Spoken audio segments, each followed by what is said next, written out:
We'll see what happens. But since we're on the discussion of these Habs and potential trades and potential blockbuster trades, one name that is out there is Mattias Ekholm.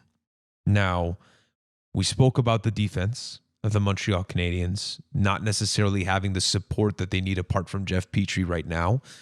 There was a bomb by Shea Weber this week that went off, so that was lit. But Mattias Ekholm, what do you guys think? And would you pull the trigger if you're Marc Bergevin? I'll start with you, Alex. I don't want to lie and pretend I've watched a lot of Mattias Ekholm, so I'm going to go off what I believe the kind of player he is from what I've read. But yeah, I think it'd be a worthwhile acquisition. He's on a fairly cheap deal for this year. I believe one more year after this until he's a free agent.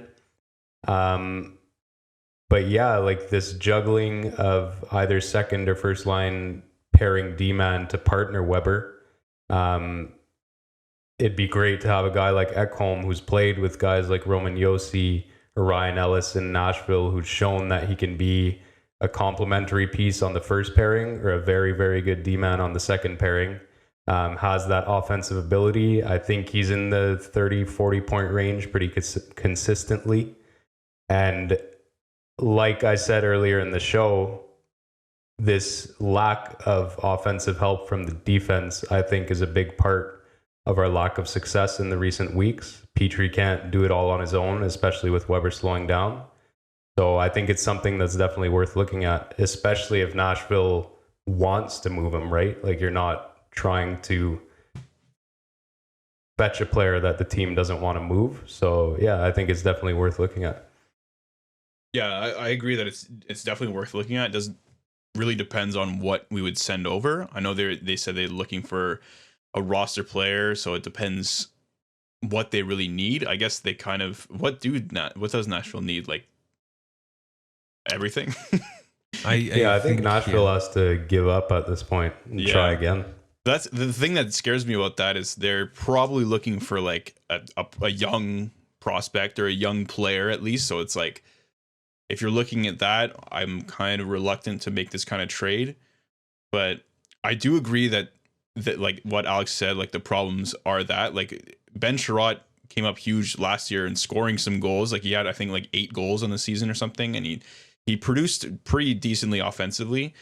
And this season it's just dried up completely. And the same to say with the other defensemen like Kulak and I just our defensemen, like we said, are just not producing offensively. So I think this would be a worthy acquisition or some player like him. But yeah, it really just depends what we would give up because I don't want to jeopardize the future, like we said, to kind of just acquire a player that's going to be good for maybe a season, and then we're gonna either have to re-sign to a huge contract or we're just going to lose. So I don't see that necessarily happening if it's for a kind of very young, promising player on the Habs. But yeah, I don't know what you guys think. I don't know what players do you think would be in a deal for this? Well, the rumor is it's a first round pick and a roster player. So from what I'm reading, what do you think a Habs equivalent of that would be? Well, our first round pick. Yeah, well. And the roster player, I'm assuming that it'd be something. Sorry, I don't know. Phil Deneau. That's a good question. If it's Phil Deneau, I mean our center depth right now is already kind of young, so I don't know. You're gonna bring in Ryan Poehling for that? So I don't know. It's difficult to say. With the draft picks, like I was reading a lot. I think a lot of news has come out in the past week about how this year's draft is going to play out. And I know there were tons of talks about even moving it maybe to next year. Yeah. But a lot of people are saying that this year's draft picks, at least your higher picks, won't be as valuable because the scouting is basically non-existent this year.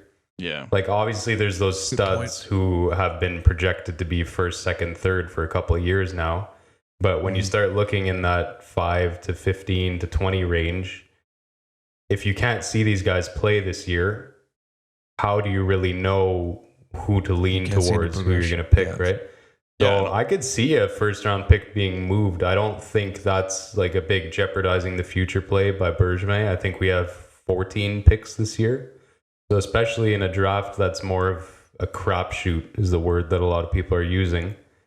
Why not get rid of that pick if you can get a positive impact player who's not just a rental either? And like you said, like there are concerns about how much you'd have to re-sign him for.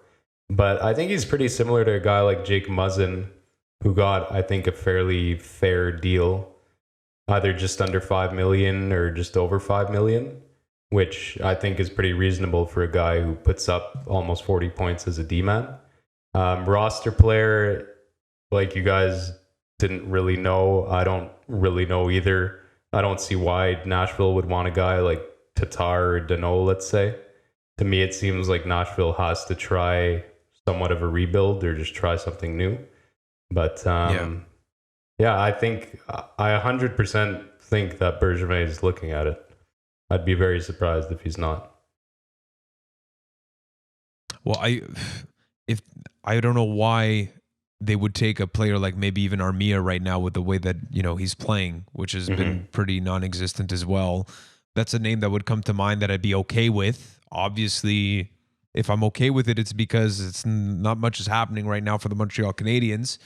But I just want to say about like the draft picks, like Alex said, like it's a really good point you make, like that the draft class is going to just be like players that literally a lot of them probably just haven't played a lot in the last year. Like they probably played for a few months out of the last year or so. So it's like it's first of all impossible to scout them, and it's hard for them to actually develop into like the better players that they will be. So it's going to be, like you said, a crapshoot for this draft. And I think like in trades and stuff, you'll see a lot of picks being like first rounders from 2022 or 2023 and stuff like that, because they're going to be thinking about that factor.